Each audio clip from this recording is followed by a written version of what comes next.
बापू नजदीक हो तो महकती है सांसें, पर बापू दूर हो तो बरसती है आंखें। बापूजी निर्दोष हैं, निर्दोष हैं, निर्दोष हैं। ये हमारे हिंदू धर्म पर हो रहा आघात है।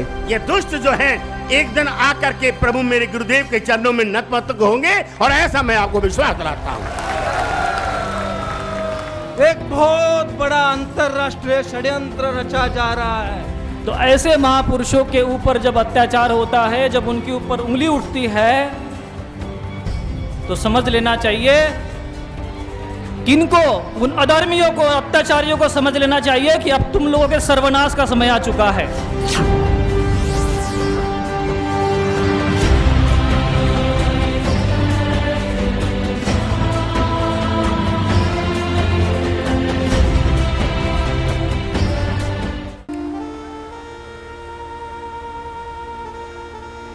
जो भी साधक सत्संगी भाई बहनें आज इस सम्मेलन में आए हैं, उन सभी के चरणों में वंदन।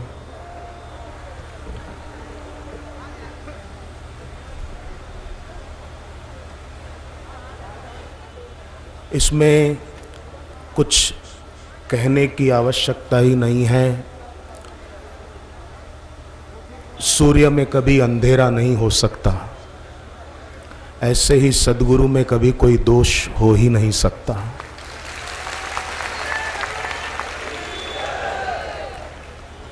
चंद्रमा में कभी तपन नहीं होती, चंद्रमा से शीतलता ही बरसती है।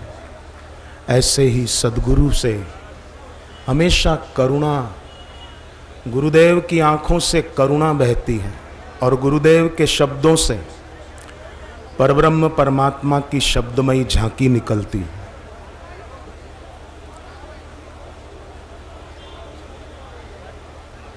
पीपल को मैं अक्सर कहता रहता हूँ, सत्संगी पुराने सब जानते हैं, पीपल के पेड़ को भगवान कृष्ण ने अपनी विभूति बताया है भगवत गीता में।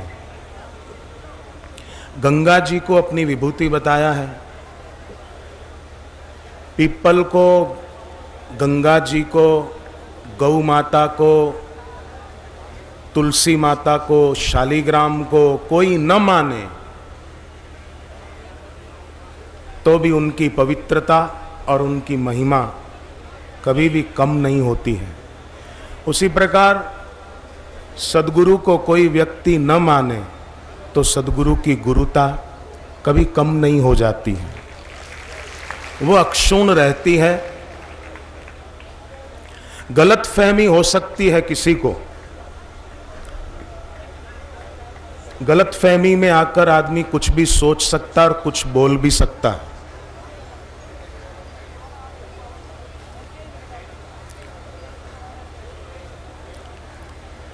परंतु विश्वासी साधक जो होते हैं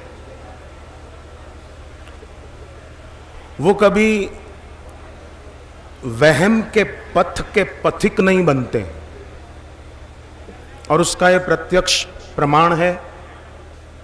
और जो नहीं आ पाए, अपने अपने घरों में बैठे इस कार्यक्रम की ओर जिनकी नजरें हैं, सुदर्शन चैनल उनके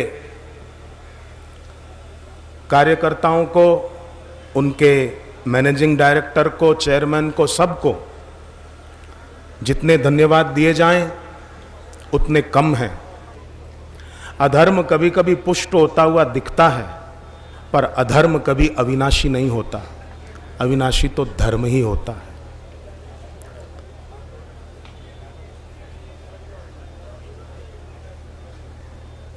और हमारे गुरुदेव के बारे में मैंने कई बार सत्संगों में कहा, जब अमेरिका के यूएन के कार्यक्रम में सन 2000 में मैं गया था, तो वहाँ पर विश्व भर के धर्मगुरु धर्माचार्य एकत्रित हुए थे। उस सभा में मुझे एक संत मिले, बुजुर्ग संत, उनका नाम श्रीधर स्वामी था।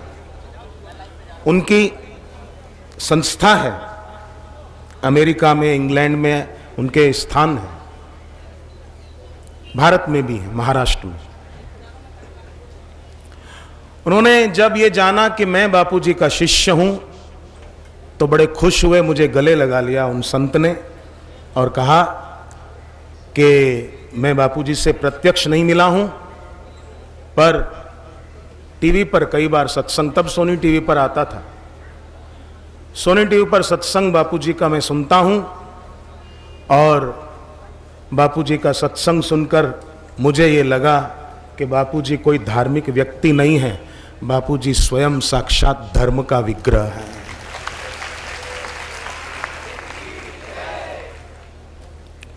और जिनकी वाणी सुनकर, जिनके दिए हुए गुरु मंत्र का जप करके साधकों का हृदय पवित्र हो, जिनका सुमरण करने से मन पवित्र हो, आंख पवित्र हो, ऐसे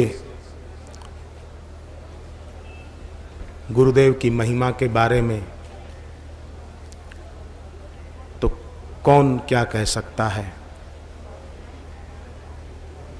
पर हम सब मिलकर अभी साथ में श्री हनुमान चालीसा का पाठ करते हुए शुभ संकल्प करेंगे कि धर्म की जय हो और जल्दी ही हमारे गुरुदेव, हमें और कुछ नहीं चाहिए, हमें हमारे बापू चाहिए बस, और कुछ नहीं चाहिए।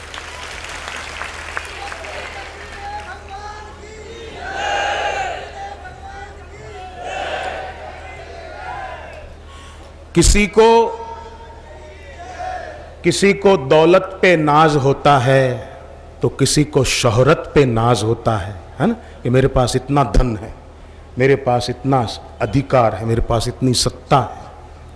किसी को दौलत पे नाज होता है तो किसी को शोहरत पे नाज होता है, किसी को पद प्रतिष्ठा और अधिकार पे नाज होता है, पर जिसको मिल जाते हैं गुरु रूप में बापू, उसे अपनी किस्मत पे नाज होता है।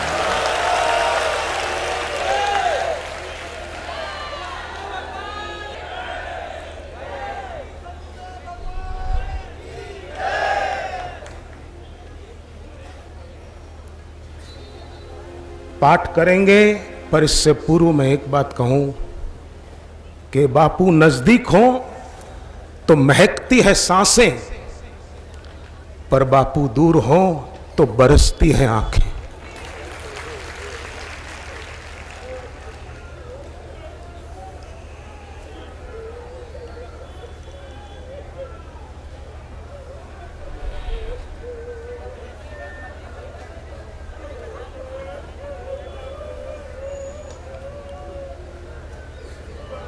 साधकों की आंख में आंसू,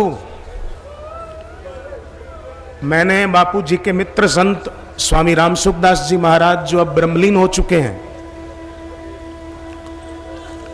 उन स्वामी राम सुखदास जी महाराज से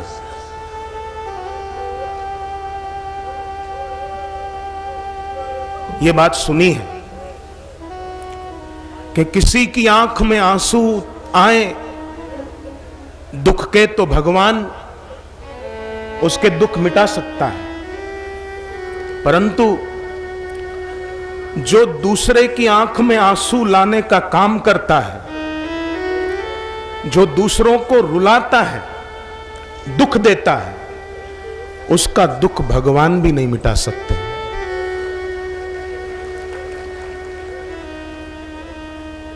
निर्दोष पूज्य बापू पर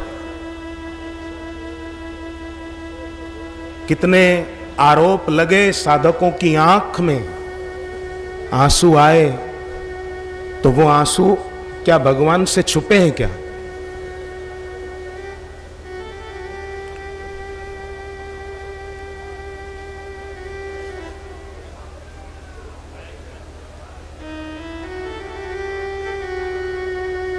इसलिए सब साधक हम धैर्य रखें, और भावना है सबके दिलों में, भावना के साथ साथ अपने दिल में गुरुदेव के दिए हुए ज्ञान को भी धारण रखें।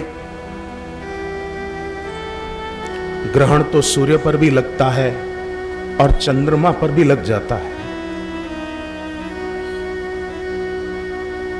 वनवास के लिए भगवान राम को जाना पड़ा था,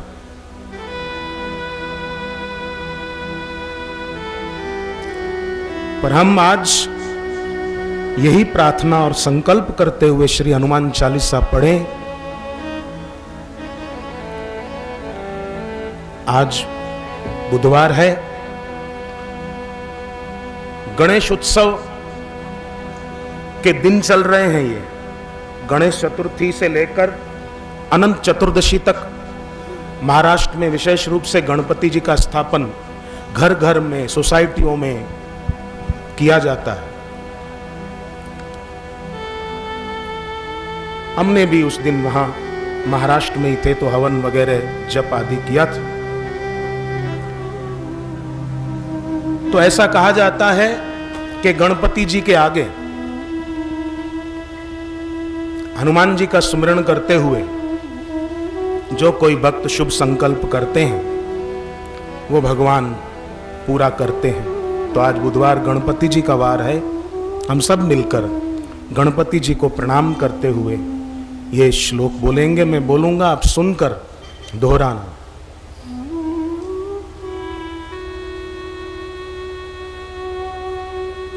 वक्रतुंड महाकाय वक्रतुंड सूर्यकोटि समप्रभा सूर्यकोटि समप्रभा निर्विघ्नं कुरु मे देव निर्विघ्नं कुरु मे देव सर्वकार्येषु सर्वदा सर्वकार्येषु सर्वदा अभीप्सितार्थ सिद्ध्यर्थम अभीप्सितार्थ सिद्ध्यर्थम पूजितो यः सुरासुरैः पूजितो यः सुरासुरैः सर्वविघ्नहरस्तस्मै सर्वविघ्नहरस्तस्मै गणाधिपतये नमः गणाधिपतये नमः गणाधिपतये नमः गणाधिपतये नमः। वैसे तो मंत्र जाहिर में नहीं बोले जाते, पर प्रसंग ऐसा है इसलिए मैं बोलता हूं, आप सुनना और हो सके तो इन दिनों ये जप खूब करना। गणपति जी का मंत्र है। अगर कोई याद करना चाहे तो बापूजी बताते हैं ना, जीभ तालू में लगाकर सुनते हैं तो याद रह जाता है।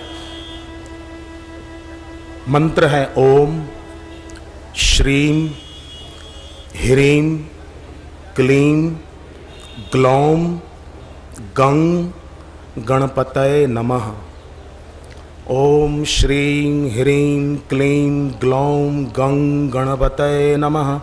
ओम श्रीं ह्रीं क्लीं ग्लौं गं गणपतये नमः।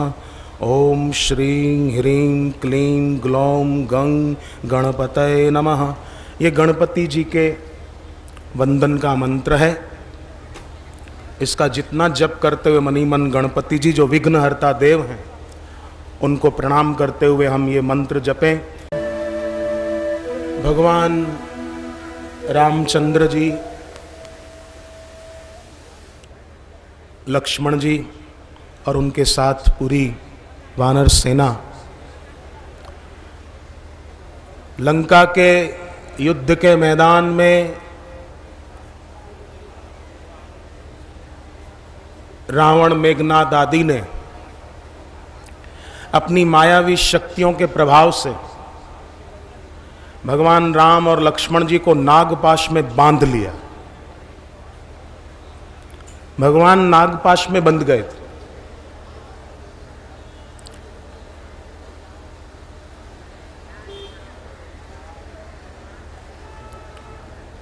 आज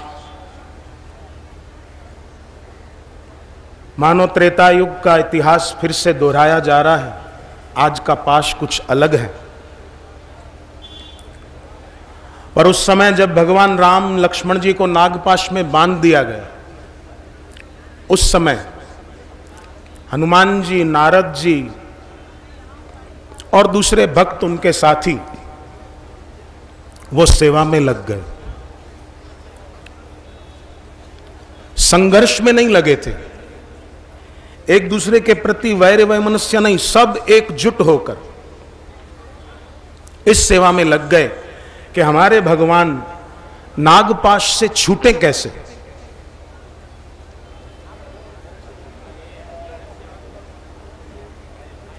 गरुड़ जी को लाया गया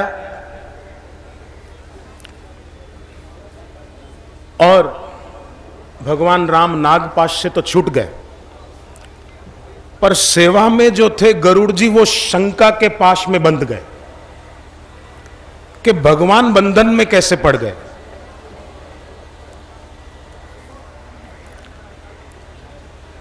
गरुड़ जी की ये महिमा रही कि उन्होंने अपने भीतर शंका को रहने नहीं दिया।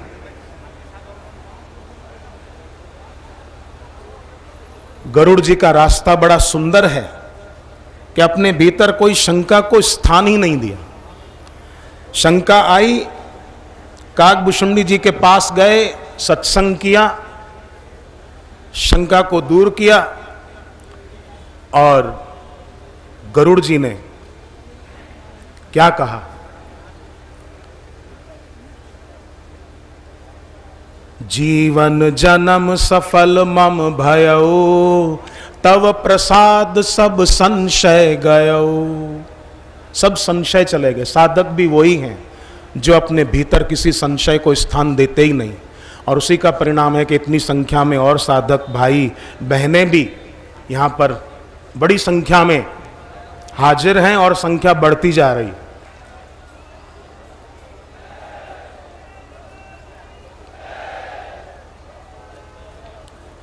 और मैं तो सच कहूं, मैं यहां पर कुछ बोलने की स्थिति में नहीं, पर फिर भी मैं हमेशा तभी बोलना चाहता हूं कि मेरा बोलना पूरा हो और मंच पर बापू आ जाए।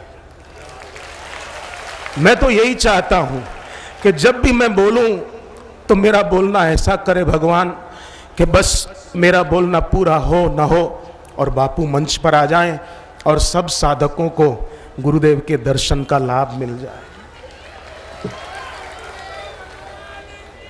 और करेंगे मेरे महाकाल भगवान और त्र्यंबकेश्वर। अगर मैंने दिल से उनके चरणों में प्रार्थना की है, अगर हमने दिल से आज हनुमान चालीसा गाई है और हमने दिल से भगवान गणपति जी को प्रणाम किया है, तो वे हमारी प्रार्थना को स्वीकार करके बहुत जल्द ही हमें हमारे गुरुदेव के पावन दर्शन और सत्संग का लाभ हमको ही नहीं, पूरे विश्व के साधकों को, अमेरिका में, कनाडा में, इंग्लैंड में, जहां जहां भक्त लोग ये आस लगाए बैठे हैं कि कब हमें हमारे गुरुदेव के पावन दर्शन का लाभ मिले।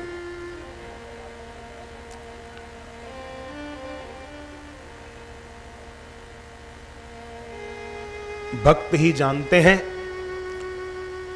कि भक्तों के दिल पर क्या गुजरती है, पर भक्तों की भक्ति वो कभी व्यर्थ नहीं जाती। साधकों की साधना, शुभ संकल्प, वो अपना काम करेंगे।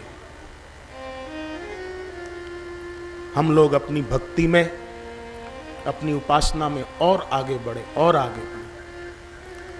अभी भी मन में जप करेंगे, ओम श्रीम ह्रीम क्लीम ग्लौम गम गणपतये नमः।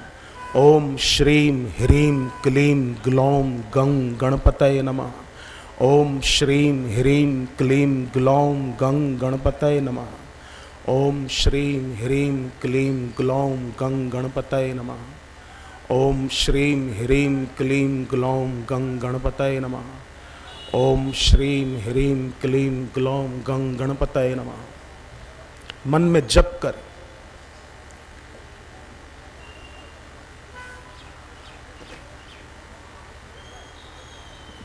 ओम श्रीम ह्रीम क्लीम ग्लौम गं गणपतये नमः। ओम श्रीम ह्रीम क्लीम ग्लौम गं गणपतये नमः। ओम श्रीम ह्रीम क्लीम ग्लौम गं गणपतये नमः। गणपति भगवान को हमारा प्रणाम है। कोई ये पूरा बड़ा मंत्र न बोल सके बीज मंत्रों वाला, तो केवल ओम गं गणपतये नमः इतना तो बोल सकते हैं। ये पूरा बोल सके तो बहुत बढ़िया। और ये अनंत चतुर्दशी तक जप सब लोग करें, ताकि विघ्नहर्ता गणपति जी इन विघ्नों को दूर करें। ओम श्रीं ह्रीं क्लीं ग्लौं गं गणपतये नमः। ओम श्रीं ह्रीं क्लीं ग्लौं गं गणपतये नमः। कोई हम विरोध करने नहीं आए हैं, चिल्लाने नहीं आए हैं, चाहे वो कोई भी पार्टी हो। तो मैं बार बार सभी वक्ताओं से यह आग्रह कर रहा हूं कि हम किसी पार्टी का विरोध करने नहीं आए, ना हम सरकार से कोई विरोध या युद्ध छेड़ने आए। हमारा यहां आए हैं कि हम अपने बापूजी को ले आए, बापूजी हमारे बीच में आ जाए। सब लोग हाथ ऐसे उठाइए, बोलिए बापूजी को रिहा करो, रिहा करो, रिहा करो। बापूजी से क्षमा मांगो, क्षमा मांगो, क्षमा मांगो। बापूजी निर्दोष हैं, निर्दोष हैं, निर्दोष हैं। इस बात को रखिए, बापूजी के ऊपर जो आरोप लग रहे हैं उसकी सत्यता को अपनी युक्तियों से, अपने विचारों से, और जो आप देख रहे हैं, जो जान रहे हैं, उसके द्वारा आप प्रमाणित कीजिए। हम आपको बता रहे हैं कि जो ये बिके हुए चैनल दिखा रहे हैं वो बिल्कुल सच्चाई नहीं दिखा रहे, लेकिन हमारे हाथ बंद गए, उन्होंने काबू कर लिया है। इस प्रकार से जनता को गुमराह करने का रास्ता, गुमराह किया जा रहा है जनता को। मैं अपने सामने प्रमाण देता हूं, मैंने वो वीडियो देखे, मैंने उन प्रमाणों को अपने साथ कंप्यूटर में रखा है, लेकिन ये प्रमाण जनता तक नहीं पहुंच रहे। और आज यहां पर भारत, दिल्ली के भक्त आए हैं, दिल्ली के बापूजी के शिष्य आए हैं, और यदि हमारी आवाज नहीं सुनी तो सारे भारत से और सारी दुनिया से लोग दिल्ली में आएंगे, ये मैं चेतावनी देता हूं। बापूजी के ऊपर ये जो लांछन लगाए जा रहे हैं, जब तक कि कोई साक्ष्य प्रमाणित ना हो जाए, पहले रामदेव जी से लेकर और हमारे भगवान शंकराचार्य जी पर आरोप लगे, बहुतों पर आरोप लगे, लेकिन आरोप कहीं फर्जीवाड़ा हो रहा है, दवाइयों में फर्जीवाड़ा हो रहा है। शंकराचार्य जी पर आरोप लगाए, यहाँ पर लिस्ट लगी है, और दूसरे स्वामी जी पर आरोप लगाए, लेकिन आज वो सारे आरोप निरस्त हुए, सब आरोप निरस्त हुए। लेकिन उसके ऊपर जो हानि हो जाती है उसकी क्षतिपूर्ति कोई करेगा? कोई नहीं करेगा। नेपोलियन फ्रांस का राजा था, फ्रांस में बाढ़ आ गई, सब लोग अपना पैसा बचाने भागे होंगे, नेपोलियन अरस्तु के पास गए, पैसा बचाने नहीं भागे, कोष बचाने नहीं भागे, अरस्तु के पास गए, अरस्तु से कहा चलिए जल्दी चलिए बाढ़ आ गई है, अरस्तु को आगे लेके चले, और नेपोलियन डंडे से ठोकते ठोकते जा रहे थे, गिर ना पड़े। अरस्तु ने कहा बेटा नेपोलियन, कहीं बाढ़ के पानी में तो डूब ना जाए। नेपोलियन ने कहा अगर नेपोलियन बाढ़ के पानी में डूब गया फ्रांस बचेगा, लेकिन अरस्तु डूब गया तो फ्रांस भी डूब जाएगा। यह महिमा है, गुरु की महिमा है। तो यदि हमारे देश के गुरुओं की सम्मान की रक्षा होगी, संतों के सम्मान की रक्षा होगी, तब भारत की रक्षा होगी, नहीं तो भारत की सारे विश्व में छवि खराब होगी, ऐसा मैं यहां पर कहता हूं। और आगे के क्रम में हमारे बीच में परम श्रद्धेय हिंदू जागृति समिति, ये सारे भारत में काम करती है हिंदू जागृति समिति, और इसके जो दिल्ली के समन्वयक हैं श्री देवेश रेडकर जी, देवेश रेडकर जी से प्रार्थना करता हूं, युवा व्यक्ति हैं और इनका भी बहुत बड़ा नेटवर्क है, बहुत सारे लोग हैं। बापूजी के लोग शांति को मानते हैं, शांति में ताकत होती है। हमने कभी अभी तक कोई ऐसा रास्ता अख्तियार नहीं किया, नहीं तो लोग क्या करते। और हम देवेश रेडकर जी से प्रार्थना करते हैं, 10 मिनट में अपनी वाणी रखेंगे। देवेश रेडकर जी आइए।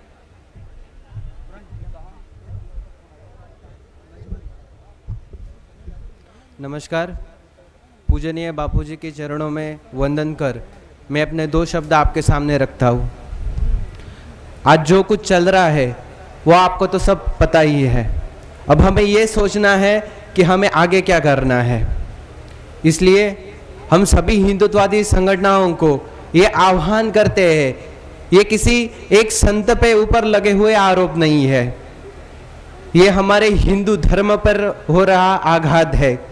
इसलिए हिंदू जनजागृति समिति ने महाराष्ट्र, गोवा और कर्नाटक में पूजनीय बापूजी के ऊपर जो आरोप लगे थे तो उसके खिलाफ 20 आंदोलन किए, और उसमें सरकार को हमने एक संदेशा दिया है कि ये जो आघात हो रहे हैं तो पूजनीय बापूजी के साथ ये सारा हिंदू समाज इकट्ठा है और हम सारे पूजनीय बापूजी के साथ है।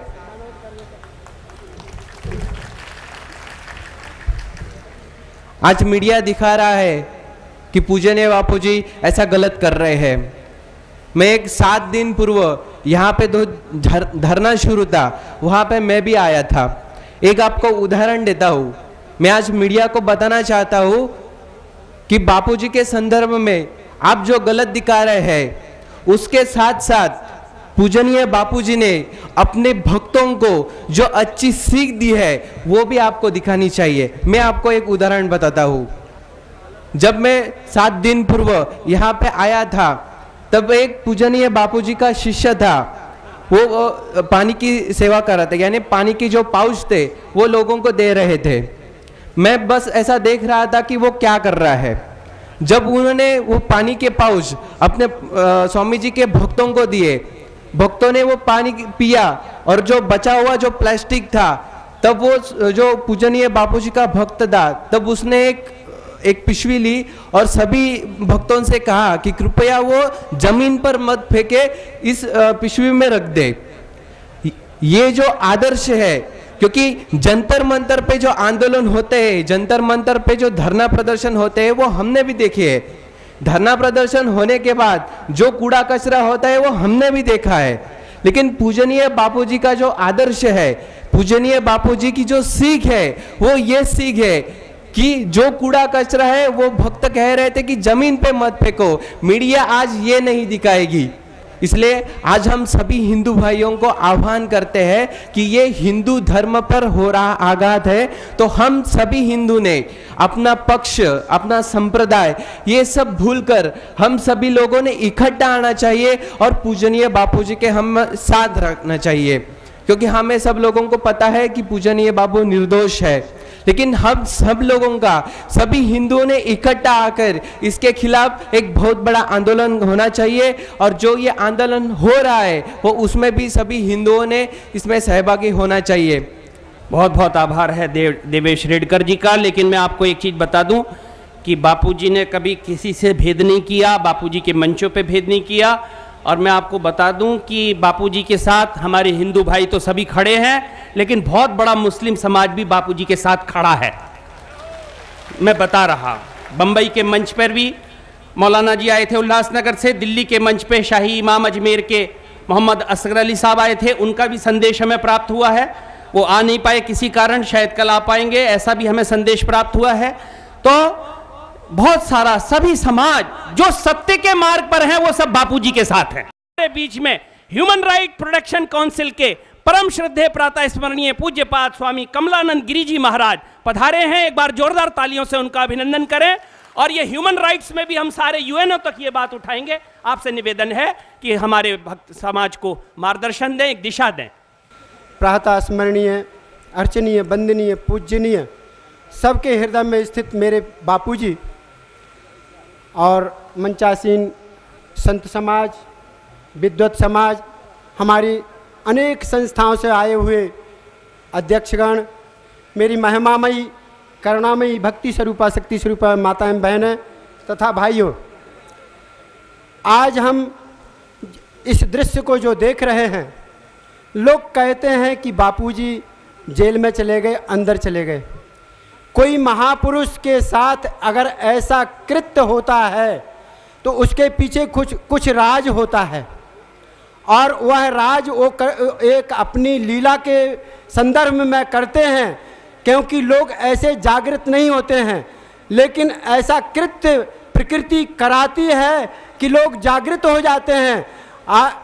हमारे आपने कथा सुनी होगी, कंस को जब भविष्यवाणी हुआ कि तुम्हारा 8वां पुत्र तुम्हारा वध करेगा, जब कंस को यह पता चल गया तो देवकी के प्रथम पुत्र को जब मारने चला, प्रथम संतान को जब मारने चला, आप सभी जानते हैं, तो उसको दया आ गई। दया आ गई तो देवता लोग घबरा गए कि अगर इसको दया आ जाएगी तो इसका पाप का घड़ा भरेगा नहीं। और तुरंत जो है सरस्वती उनके अंदर विराजमान हुई, बुद्धि का स्क्रूप जो है उनको कसा गया और तुरंत उसने जो है मारना शुरू कर दिया। आज हमारे महापुरुषों के साथ जो हो रहा है, तो एक बड़ा सुंदर ही मैं समझता हूँ कि समाज में चेतना लाने के लिए ये महापुरुष अपने स्वयं करते हैं। बापूजी कहाँ अंदर गए हैं? बापूजी के जो हम यहाँ पर देखते हैं, हम बापूजी को प्रत्यक्ष देख रहे हैं कि बापूजी ने इतने जो पैदा किए हैं लाल, वो अपने लिए या इस देश के लिए पैदा किए थे, समाज को सुधारने के लिए पैदा किए हैं। तो आज वह समय आ गया है। मैं समझता हूँ आपने कथा सुनी होगी, मैं आदरणीय माताओं से क्षमा चाहूँगा क्योंकि मैं माताओं पर कोई वो टिप्पणी नहीं कर रहा हूँ, लेकिन हमारे जो है इतिहास पढ़ा हुआ है। हमारे जो है जब महात्मा बुद्ध के साथ ऐसे इतिहास आए हैं, महात्मा बुद्ध के साथ भी ऐसा कृत्य हुआ था। हमारे जो है जब शूर्पणखा राम के पास गई थी, लक्ष्मण के पास गई थी और उसका जब नाक कान काटा गया तो उसके पीछे कुछ राज था। हमारे सामने हमारे समाज में बराबर शूर्पणखा पैदा हुई है और वो कुछ संदेश देने के लिए उन्होंने ऐसा कृत्य किया है और पैदा कर देते हैं वो। तो इसलिए मैं चाहता हूँ कि आप यह ना समझें कि हमारे जो महापुरुष हैं वो अंदर गए हैं, वो अंदर नहीं, वो तो आपके अंदर हैं। हम यहाँ पर जो है यहाँ पर हम गुरु को मानने वाले और गुरु की मानने वाले सभी लोग उपस्थित हैं। नमः मंगलमूर्ति नमः श्री परमात्मा नमः श्री रामचंद्राय नमो नमः श्री रघुनाथाय नमो नमः। सबसे प्रार्थना है करबद्ध मेरे साथ मिलकर के 3 बार शांति शांति शांति, लेकिन उच्च ध्वनि से आप बोलेंगे। प्रथम शांति तन के लिए, गुरु भक्ति के लिए शारीरिक रूप से स्वस्थ रहोगे, और दूसरी शांति मन के लिए, मन से सुदृढ़ रहोगे, और तीसरी शांति आत्मा के लिए आत्मविश्वास पैदा होगा। तो कृपया 3 बार मेरे साथ मिलकर के बोलिए हरि ओम शांति शांति शांति। धन्यवाद। आज मेरी इच्छा हो रही है हमारे बीच में हमारे सदगुरुदेव के कृपा पात्र और इस भारत की महान विभूति हमारे परम श्रद्धेय अर्चनीय वंदनीय प्रातः स्मरणीय स्वामी सुरेशानंद जी महाराज जी पधारे हुए हैं। जरा ताली बजा करके उनका अभिनंदन करिए। और मैं कृतार्थ हुआ आज बड़े प्यार से मिलकर के। आज मेरे साथ जो मेरी इच्छा है कि मैं राम नाम लूं, जिन राम के चरणों में आए हैं उन्हीं का नाम हम ले रहे हैं। देखो 4 राम हुए हैं। मैं हाँ सरल वाला बोल रहा हूं महाराज जी। महाराज जी बात नहीं करना। 4 राम हुए हैं धेना। एक हमारे महाराज श्री दशरथ के पुत्र हैं दशरथ राम, वो धनुषधर राम हैं। फिर जमदग्नि के पुत्र हैं राम, वो परशुधर राम हैं। फिर तीसरे राम हैं कृष्ण भैया के राम, वो हलधर राम हैं। और मेरे जो चौथे आराध्य देव का सदगुरुदेव हैं वो हमारा हरिओम धर राम हैं, और मैं उनको प्रणाम करता हूं महाराज। और कितने भोले हैं, आय हाय, मैं तो कुर्बान हो जाता हूं। आज से 300 साल पहले महाराज श्री जी के नरेंद्र भाई सेवक हैं, कहाँ है मुझे नहीं इसमें पता, पीले कपड़े पहनते थे, हाँ पटना आश्रम में हैं। महाराज श्री जी ने कहा लाल किले पे हमारा प्रवचन है परमात्मानंद, आपने जरूर आना। मैंने कहा अकेले नहीं, कहा 5 महंता। हम गए, बड़ी स्वागत, बहुत आनंद आया। और वहां पर मैंने एक शब्द देखा और दूसरा फिर महाराज जी के सानिध्य में मैंने देखा बड़े भोले हैं, बड़े सरल है, संत सरल चित। इतना भोला है ये हमारा महाराज। करोड़ों रुपया खाने वाला नालायक बाप अपनी बेटी को लेकर के निंदा कर रहा है। बोलो गुरुदेव भगवान की जय। कुछ नहीं है, याद रखना हमेशा, षड्यंत्रकारी दुष्टों की। महाराज जी हृदय की आवाज अभी लिखा मैंने, ये बजाओ मत, सुनो ध्यान से। षड्यंत्रकारी दुष्टों की नैया कभी पार नहीं होगी, बापू आसाराम जैसे संतों की कभी हार नहीं होगी। लिख लो, मैं सारे संसार को चिल्ला के परमात्मानंद कहता हूं। 77 में मुझे अमृतसर में सारे मंडलेश्वर, सारे हमारे पंचायती खड़ा ने महामंडलेश्वर बनाया था 77 में, जहां मैंने प्रस्थान त्रय की कथा का आज मैं दोनों हाथ उठा करके वृंदावन आश्रम प्रमुख संघ का वाइस प्रेसिडेंट चला रहा हूं। दोनों हाथ उठा के कहता हूं, ये दुष्ट जो हैं एक दिन आकर के प्रभु मेरे गुरुदेव के चरणों में नतमस्तक होंगे, और ऐसा मैं आपको विश्वास दिलाता हूं। नमस्कार। बोलते थे कि अहमदाबाद आश्रम को सील लग गया। मैं तुरंत आश्रम में फोन किया, बोलते कुछ नहीं हुआ, हम तो अच्छी तरह से बापूजी की याद में बैठे हुए हैं। कितना सरासर झूठ। बोलते थे कि आश्रम के 20 लड़कियों ने आत्महत्या की। अजय भाई को फोन किया, बोलते कुछ नहीं हुआ।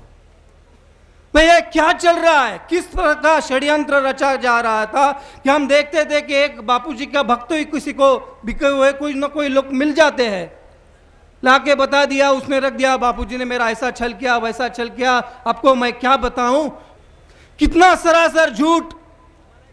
ये सब चैनल वाले इतनी सारी झूठी झूठी झूठी झूठी, बस झूठा ही कहना, बाकी कुछ नहीं।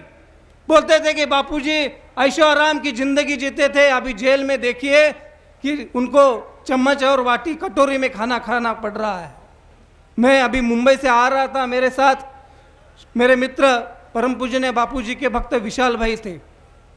उन्होंने आंख में आंसू आकर कहा कि बापूजी का खाना ये लोग देखेंगे ना तो रो पड़ेंगे, किधर इनको पूरे दुनिया में मुंह दिखाने के लिए नहीं रहेगा, इतना सा खाते हैं, रजे चटाई पर सोते हैं।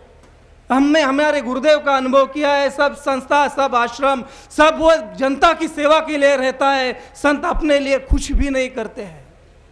लेकिन ये कीचड़ उछालने वाले जो इस देश को फिर से एक बार पारतंत्र में स्वतंत्रता से दूर ले जाने वाले मीडिया वाले, इन्होंने हमारे संतों का, हमारे हिंदू संस्कृति का, हमारे अध्यात्म शास्त्र का, हमारे संस्कारों का अपमान किया है।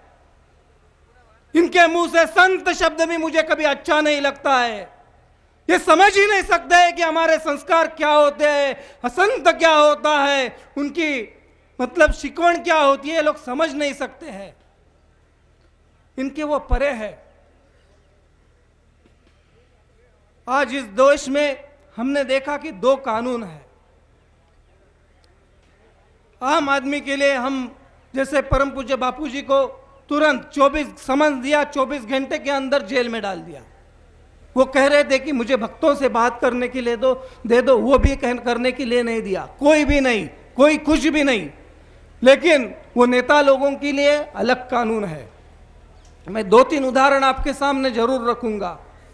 बापूजी को सिर्फ एक बार समन्स आया है, वो भी 24 घंटे में उनको अरेस्ट किया है। मालूम जयपुर में हमने देखा, मैं आज तक में दिखाया, अभी भी आपके सामने दिखाता हूं कि जैकब नाम के एक पादरी ने 13 नाबालिग लड़कियों के ऊपर बलात्कार किया।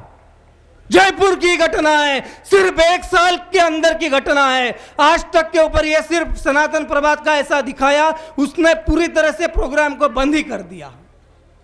मतलब हिंदू संतों का अपमान करने के लिए आपका प्रोग्राम, आपका चैनल 24 घंटे चिल्ला चिल्ला के बात करेगा, लेकिन चर्च के माध्यम से अगर इस देश में सेवा के नाम पर यौन शोषण होता है तो अब उसके बारे में 1 सेकंड भी बात सुनना नहीं चाहोगे। आपको मालूम है केरल में मुरुगन कैथलिक सेंटर नाम का एक संस्था चलाया जाता है, जिस सेंटर में 1, 2 नहीं, 3 नहीं, 954 लोगों का, 954 लोगों का खून हुआ है। सीबीआई के अंडर उसकी तहकीकात चालू है, लेकिन हाथ में कुछ नहीं आया है। देखिए 1000 लोगों का खून होता है, लेकिन चैनल वाले ब्रेकिंग न्यूज नहीं चलाते। कोई भी नेता आगे आके उसको राक्षस नहीं कहता, उसको दुर्जन नहीं कहता। लेकिन हमारे बापूजी को जिन्होंने 450 आश्रम चालू किए, जिन्होंने 4 करोड़ लोगों को साधना के लिए लगाया, उनके लिए तुरंत तैयार है, तुरंत तैयार। हम उससे घृणा करते हैं। इस देश का एक धर्म प्रेमी नागरिक होने के कारण मुझे लगता है बंधुओं, इस स्थिति को बदलने के लिए एक ही पर्याय है, और पर्याय है हिंदू राष्ट्र की स्थापना करना। उसी समय इस देश में संतों का सम्मान होगा। हम आज तक बताते आए, एक बहुत बड़ा अंतरराष्ट्रीय षड्यंत्र रचा जा रहा है। इस देश में संतों को नष्ट करने के लिए यह षड्यंत्र काम कर रहा है। ऐसे सालों से बताते आए हैं। इस षड्यंत्र का आज पिछले 20 दिन में आपने और हमने एक बहुत नजदीक से अनुभव किया है। परम पूज्य बापू जी को जेल में डाला है, इसका मतलब है हमारी भारतीय संस्कृति को जेल में डाला है, हमारे हिंदू धर्म को जेल में डाला है, और यह षड्यंत्र का एक पहलू है।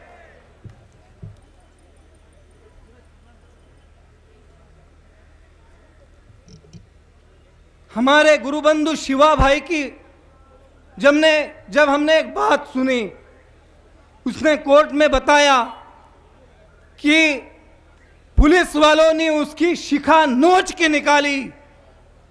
क्या वेदना होती होगी, हम उसकी कल्पना भी नहीं कर सकते हैं। हमारे गुरुबंधु की नहीं, हमारे एक हिंदू बांधव की शिखा नोच के निकाली है। उस एक वचन के लेते हैं कि इस देश को हम हिंदू राष्ट्र बना के ही रखेंगे, उस शिखा की कसम।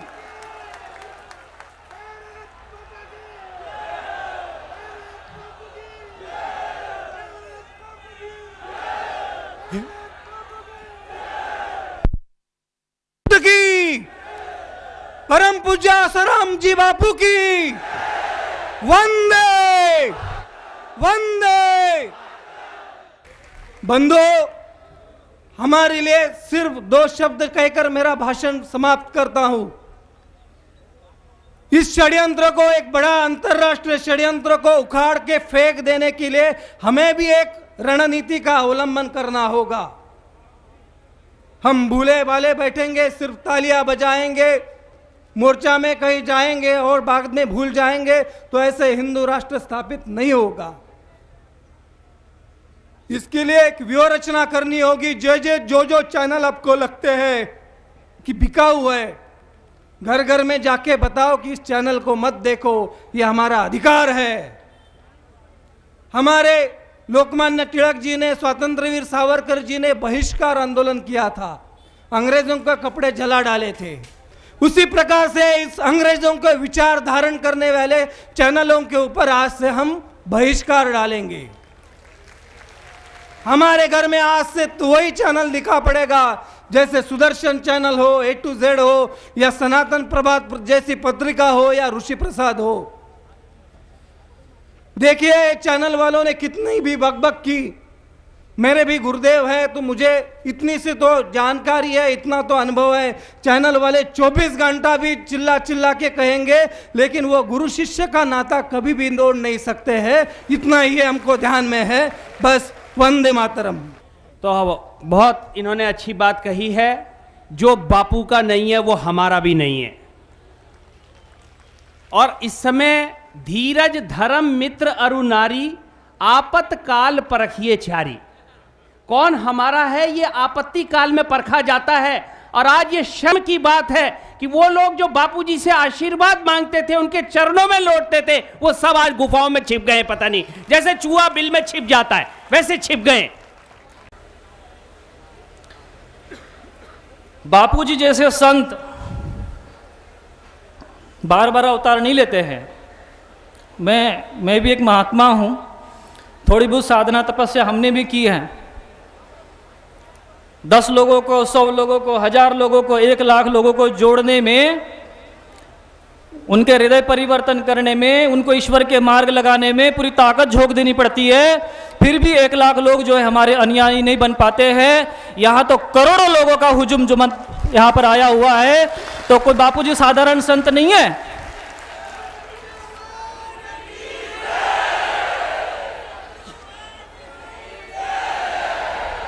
और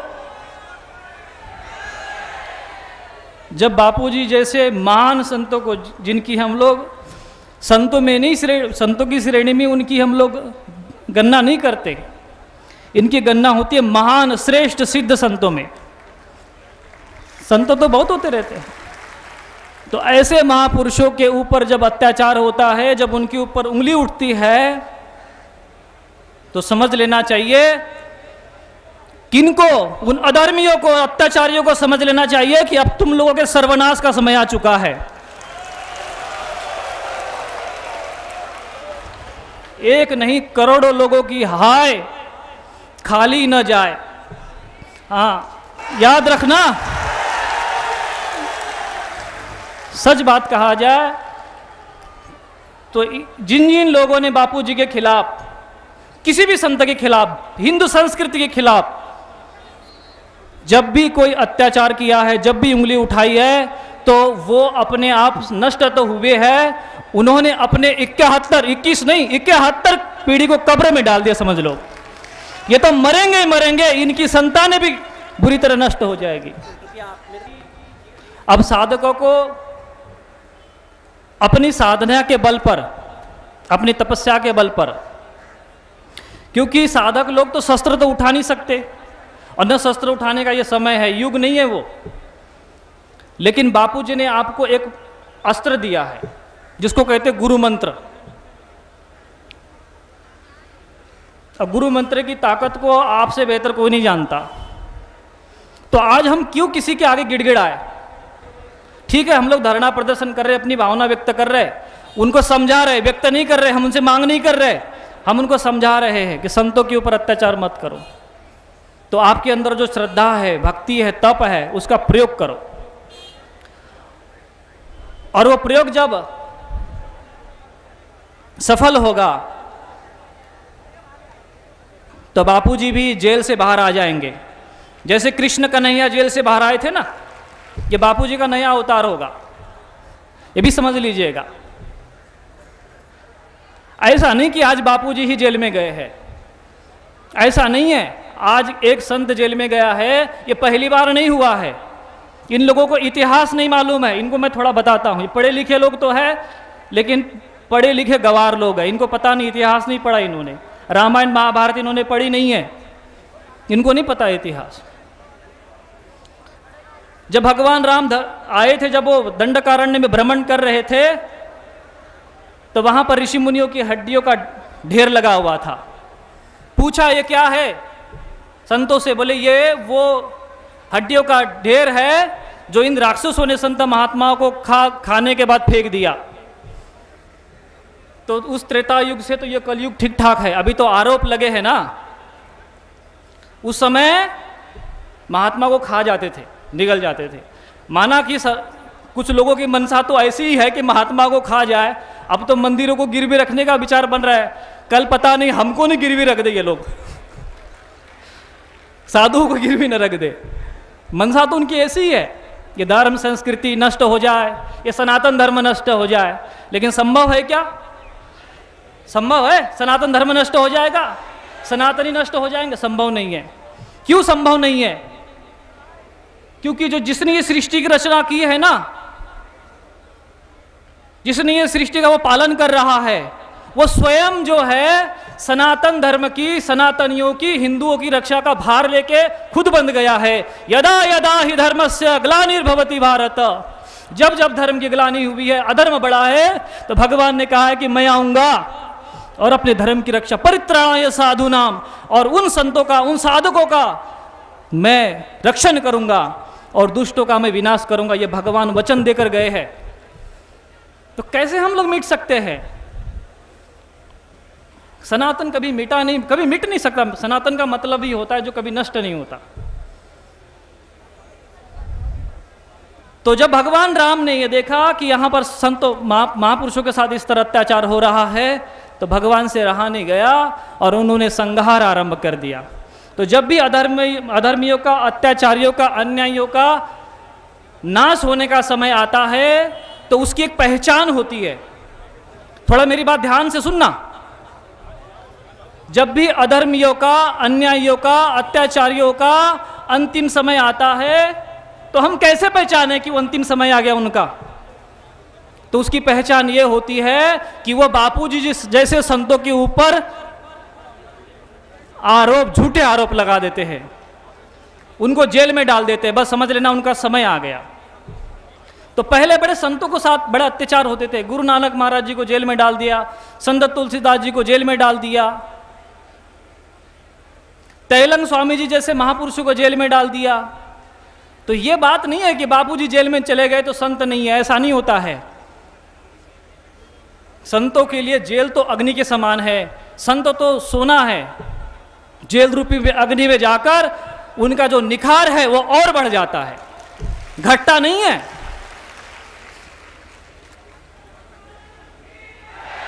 इसलिए आपको निराश होने की कोई जरूरत नहीं है। अपने अंदर जो थोड़ी सी भी अगर कहीं किसी कोने पर अश्रद्धा की भावना पैदा हो गई हो तो उसे नष्ट कर दो। भगवत गीता में एक बात कही है, मैं आपको सुनाना चाहता हूं, ध्यान देकर सुनना। भगवत गीता में भगवान ने एक वाक्य कहा है, अज्ञस्य अश्रद्धानस्य संशयात्मा विनश्यति। क्या कहा है? अज्ञस्य अश्रद्धानस्य संशयात्मा विनश्यति। अज्ञानी, अश्रद्धालु और जो शंका करते हैं, ऐसे 3 लोगों का विनाश हो जाता है। इसलिए अपने गुरु पर कभी शंका नहीं करना, उनके प्रति कोई अश्रद्धा न होने पाए, ये भाव धारण रखना, नहीं तो नष्ट होने में समय नहीं लगेगा। हाँ, हम सबका भला चाहते, किसी का बुरा ना हो ये हम चाहते हैं। लेकिन अगर कोई फतिंगा उस दीपक, जलते हुए दीपक को बुझाने की कोशिश करे और वो अगर फतिंगा जल जाए तो दोष उस दीपक को मत देना, दोष उस दीपक को मत देना। और बापूजी तो वो जलतियां आ गए कि जिसमें न जाने कितने लोग आ जाएंगे, कितने भी लोग आ जाए, लेकिन वो बुझने वाली नहीं है। और न जाने ये आग कितनों का पाप जला के रख देगी, और जो उनके ऊपर कुदृष्टि रखेंगे उनका पुण्य का नाश भी हो जाएगा। इसलिए सावधान, सावधान, सावधान 3 बार हमने कह दिया।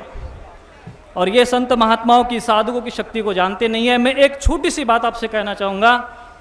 बापूजी से मेरा बड़ा स्नेह रहा है, बापूजी के प्रति मेरे मन में बड़ी श्रद्धा है, मैं भी उनको अपने गुरु समान ही मानता हूँ, तभी मैं यहाँ पर हूँ। माना कि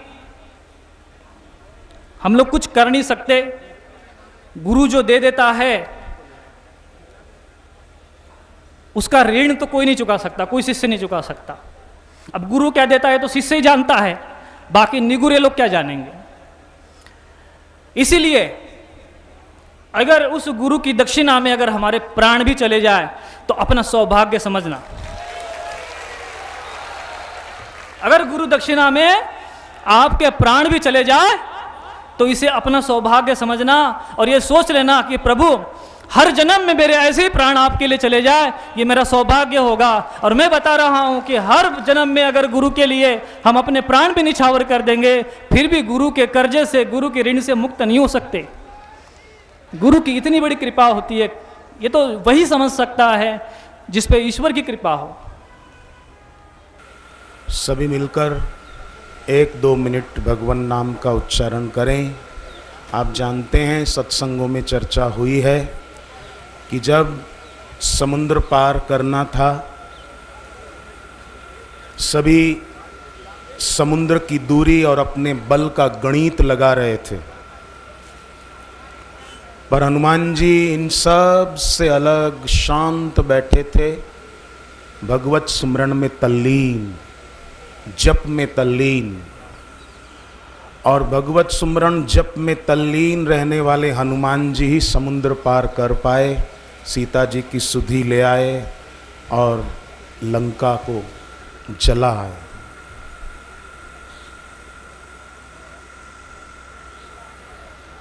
हम लोग भी सभी मिलकर वही करें, क्योंकि सुमिरन में जो शक्ति है, जप में जो शक्ति है, गुरु की उपासना में जो शक्ति है, वो शक्ति और किसी बात में नहीं। तो हम लोग उसी का सहारा लें। पीपल को, गाय को, तुलसी माता को, गंगा को, शालीग्राम को कोई पवित्र न माने तो भी उनकी पवित्रता कभी कम नहीं होती। उसी प्रकार सदगुरु की गुरुता को कोई न माने तो बापूजी की गुरुता कोई कम नहीं हो जाती। एक युवक ने एक संत को कहा कि महाराज जी, मैं श्री कृष्ण को भगवान नहीं मानता हूं और आप भी दूसरों को कहिए कि उनको कोई भगवान न माने। संत ने कहा, भगवान ने कभी तुझसे सर्टिफिकेट मांगा है? तुझसे कभी प्रमाण पत्र मांगा कि तू मुझे भगवान मान, ऐसा प्रमाण पत्र दे? तू मानेगा तो तुझे फायदा होगा, नहीं मानेगा तो तुझे घाटा होगा। उनकी भगवत्ता में कोई कमी बढ़ोती तेरे मानने न मानने से नहीं हो जाएगी। ऐसे ही सदगुरु को कोई न माने तो भी उनकी गुरुता कभी कम नहीं होती। और उसका प्रत्यक्ष प्रमाण है कि इतना कुप्रचार किया, इतनी अफवाहें उड़ाई, इतने गलतफहमी के शिकार वो लोग खुद हैं और दूसरों को करना चाहते थे, पर फिर भी यहाँ भक्तों की संख्या देखो कितनी है, श्रद्धालुओं की संख्या कितनी है। मैं भजन में पंक्तियां गाया करता हूं, सत्संगी पुराने जानते हैं। सूरज चांद सितारों को कोई नभ से गिरा न पाए, ऐसे ही बापू की प्रतिष्ठा वो कोई मिटा न पाए। आएगा समय जल्दी कि फिर से बापू जी के कार्यक्रम सत्संग के बड़े बड़े होंगे और उसमें दीक्षा लेने वाले भी लाखों लोग होंगे और सत्संग सुनने वाले भी लाखों लोग होंगे।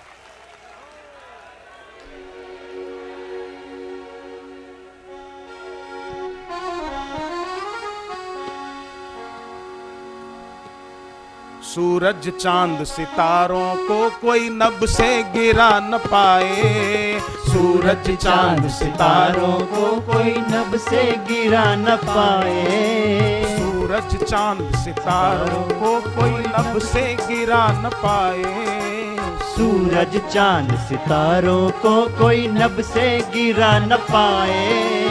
ऐसे ही बापू की प्रतिष्ठा कोई मिटा न पाए, ऐसे ही बापू की प्रतिष्ठा कोई मिटा न पाए। क्यों? बापू की प्रतिष्ठा कोई क्यों नहीं मिटा सकता? क्योंकि और जगह तो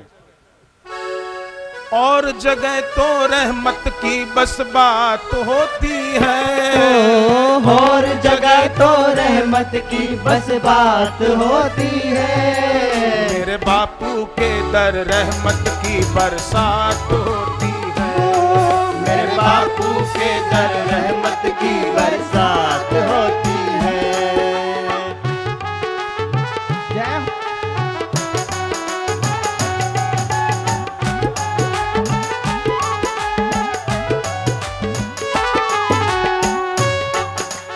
गहरा प्रेम तुम्हारा बापू जग से निराला है, गहरा प्रेम तुम्हारा बापू जग से निराला है। आ जाए तेरे दर पे वो तो किस्मत वाला है, आ जाए तेरे दर पे वो तो किस्मत वाला है।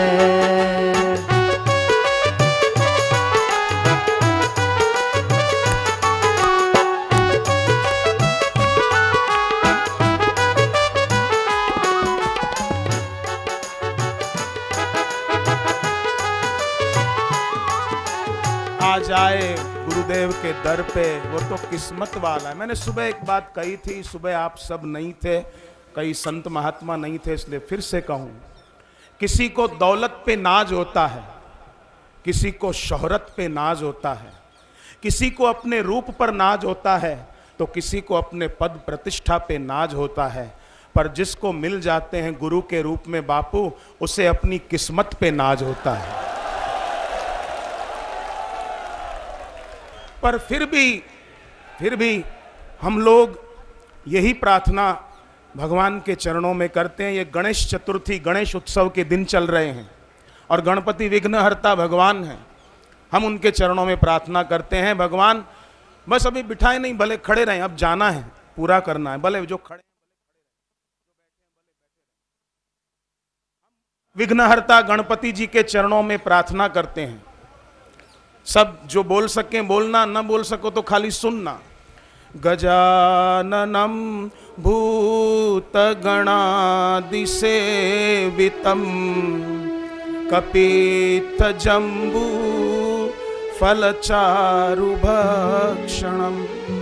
उमासुतं शोकविनाशकारकम् नमामि विघ्नेश्वर पादपङ्कजम् वक्रतुंड महाकाय सूर्यकोटि समप्रभ निर्विघ्नं कुरु मे देव सर्वकार्येषु सर्वदा अभीप्सितार्थ सिद्ध्यर्थं पूजितो यः सुरासुरैः सर्वविघ्नहरस्तस्मै गणाधिपतये नमः गणाधिपतये नमः। बस हम साधकों की आज की शाम को भगवान के चरणों में यही प्रार्थना है कि हमें जल्दी से जल्दी हमारे बापू मिला दो और उनके दर्शन प्रत्यक्ष करा दो, और कुछ नहीं चाहिए। जैसे हनुमान जी ने राम जी को कहा कि मुझे केवल आपके चरणों की भक्ति चाहिए, ऐसे ही हम लोगों को हमें केवल हमारे गुरुदेव चाहिए। आज एक बहन जम्मू से आई थी, उसने कहा जब से बापू को अंदर लिया है तब से मैंने संकल्प किया कि मैं अन्न नहीं खाऊंगी, तब से वो दूध और फल पर फलाहार कर रही। जम्मू से आई है यहाँ पर। ऐसे ही और कई लोग हैं जिनके दिल में बहुत व्यथा है, और स्वाभाविक है बापू नजदीक होते हैं तो हम साधकों की महकती है सांसें, और बापू जब थोड़ा दूर होते हैं तो हमारी बरसती है आंखें, सबकी आंखें बरसती हैं। हम बता नहीं सकते साधकों के दिलों में कितनी पीड़ा है, कितना दुख है अपने गुरुदेव पर। जो गुरुदेव हम पर अपनी आंखों से करुणा कृपा बरसाते हैं, हमें भगवान के नाम की दीक्षा देकर हमारा कल्याण करते हैं। कईयों को ऐसे अनुभव हुए हैं, माता वैष्णो देवी ने प्रेरणा दी कि जाओ बापू से दीक्षा लो। महाराष्ट्र के कई भक्तों ने यह बताया कि उनको शिरडी के साईं बाबा ने प्रेरणा दी कि जाओ बापू से दीक्षा लो। और कई ऐसे भक्त भी मैंने देखे जिनको हनुमान जी की भक्ति करते थे, हनुमान जी ने प्रेरणा दी कि जाओ बापू जी से दीक्षा लो। और मैं मेरी भी बात बताऊं, मेरी सगी माँ जब मैं 1.5 साल का था तो चल बसी थी, और पिताजी की दूसरी शादी हुई तो सौतेली माँ का त्रास थोड़ा था हमको, इसलिए हम घर छोड़ के भाग जाते थे।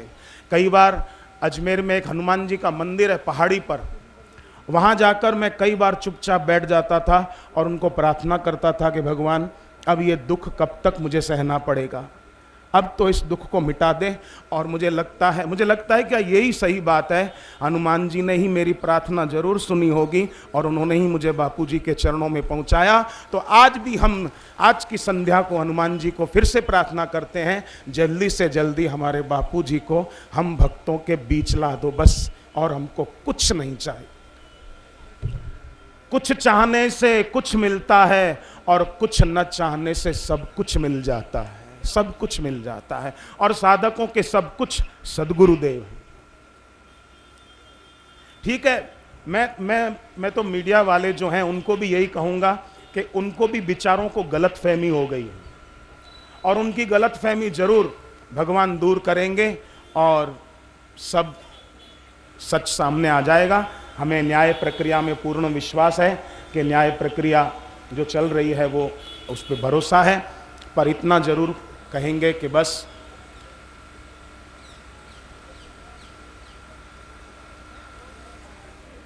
कि अब बहुत देर हो गई, अब बहुत देर हो गई। अब जल्दी से जल्दी हमें हमारे गुरुदेव का सानिध्य और सत्संग प्राप्त हो।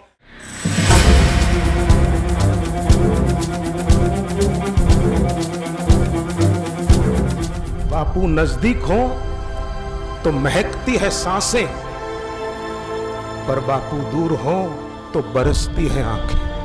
बापूजी निर्दोष हैं, निर्दोष हैं, निर्दोष हैं। ये हमारे हिंदू धर्म पर हो रहा आघात है। ये दुष्ट जो हैं एक दिन आकर के प्रभु मेरे गुरुदेव के चरणों में नतमस्तक होंगे, और ऐसा मैं आपको विश्वास दिलाता हूँ। एक बहुत बड़ा अंतरराष्ट्रीय षड्यंत्र रचा जा रहा है। तो ऐसे महापुरुषों के ऊपर जब अत्याचार होता है, जब उनके ऊपर उंगली उठती है, तो समझ लेना चाहिए किनको? उन अधर्मियों को, अत्याचारियों को समझ लेना चाहिए कि अब तुम लोगों के सर्वनाश का समय आ चुका है।